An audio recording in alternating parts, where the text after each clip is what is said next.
But first, the latest on that movie theater massacre in Aurora, Colorado. Good evening, I'm Arielle Clay. One tree here, another over here, and one fell on the roof of the house, knocking the chimney off of the home. It has been hours now, and the Tuscaloosa Police Department still have several streets and blocks closed off here in downtown Tuscaloosa. And we should know the future of Alabama's controversial law next week when Judge Sharon Blackburn rules on if it is legal. Police have now cleared this scene, but I was just talking to family members. I literally just ran across the street.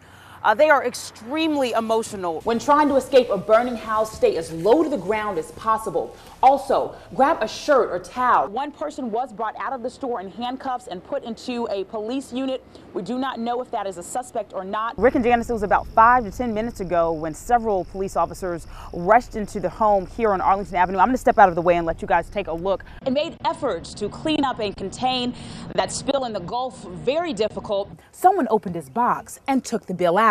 Then he says they washed it and used it at Walmart. And the flames are out here at this home on the 4900 block of 7th Avenue in Wylam, but the investigation into what caused it has just started. Let's check in with Fox 6 News reporter Arielle Clay now. Arielle? Oh, Rick, just now about 12 officers rushed the door here on one of the homes. I'm going to step out of the way on Arlington Avenue. It's between 21st Street South and 22nd Street South. Several of the officers have now gone inside of the home. It is a standoff situation that has been going on here since about midnight. The officers have been out here. We did get a chance to see the man the suspect that is inside the house, talking to police through the front door, through the burglar bars of the front door of the home. At one point, police handed the man a cell phone.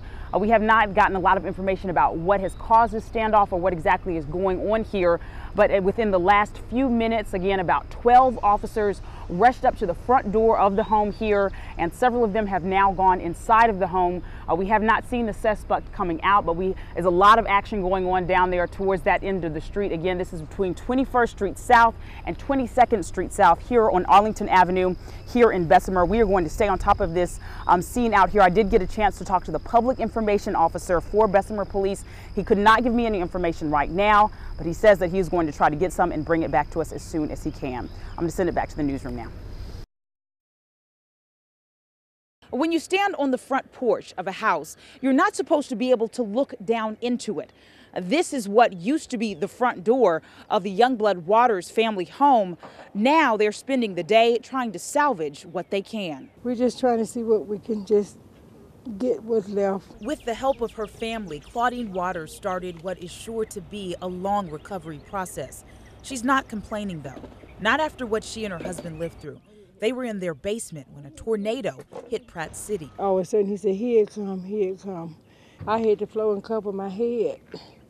Then all of a sudden, like it didn't last no more 10 seconds. The top, everything just went in on us. The home shifted off its frame and collapsed right into the basement where the Waters were hiding, fracturing Claudine's leg. And my husband said, "Help me, I can't move." So I started crawling to him with the light in my hand.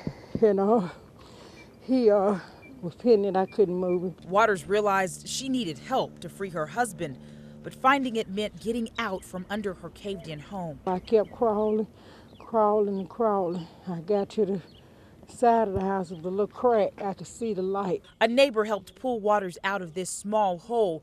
Then rescue crews took over, cutting her husband from where he was trapped. Waters' daughter rushed to her parents' house right after the tornado hit, terrified of what she'd find. When I got up midway to the street, I seen my mama standing. So it was like out of breath.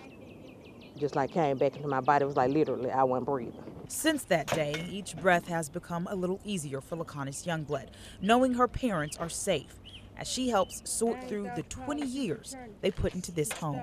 It's the items with sentimental value that the family is trying hardest to recover.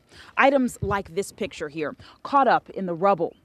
They say while they know they can't put their house back together, the memories they made while living here will always remain intact.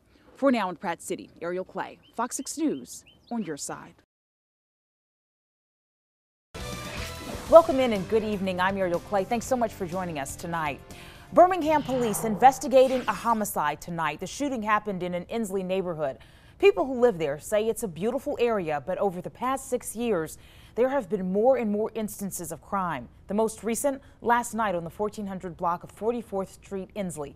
Police say they arrived at the scene and found 19-year-old Tyrell Peoples inside of a Dodge Avenger with gunshot wounds. He later died at UAB Hospital. A second man was also shot. A neighborhood watch program is up and running, but one woman who lives on the street says it will take more than just that to stop crime. A lot of people don't want to talk about the issues or report the issues, but we got to do that if we want to be able to live decently in the area. And I don't want to run, I want to stay. I think we got to be in contact. We got to have a strong communication with the police. Well, the second victim was taken to UAB Hospital. Police say that his injuries are not believed to be life-threatening. From our Tuscaloosa newsroom, police take a theft suspect into custody after a short foot chase. It happened early this morning at the Midtown Village condominiums.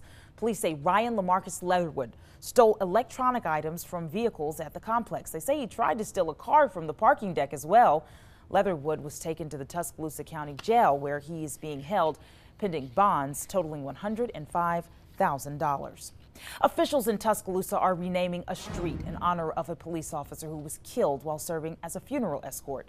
The city council plans to vote Tuesday to rename a portion of Mill Creek Avenue after Trevor Scott Phillips. Officials expect the measure to be approved without opposition. Police Chief Steve Anderson says that his department requested that honor. Fox 6 News has confirmed that a coal miner died Friday night at the Camp Creek portal. The mine is owned by the Drummond Coal Company. The name of the miner is not being released until his family is notified. A Drummond spokesman says the accident is under investigation, but he wouldn't release details on how the miner died. He did say that it's the first fatal accident at the mine in many years. In Walker County, state troopers are investigating a fatal crash involving two cars. It happened this afternoon on Highway 78. 84-year-old John Rollins Jr. was killed. His passenger, Maxine Rollins, was taken to UAB. Dana Boyd, who was driving the other car, was taken to Walker Baptist Medical Center. To St. Clair County now, where a small plane has gone down. It crashed in a field today off of Clover Avenue in the city of Margaret. Two people were on board at the time. The pilot was treated and released on the scene. The passenger was transported by ambulance to a local hospital. Authorities say the injuries were minor. Now, the Federal Aviation Administration is looking into what caused that crash.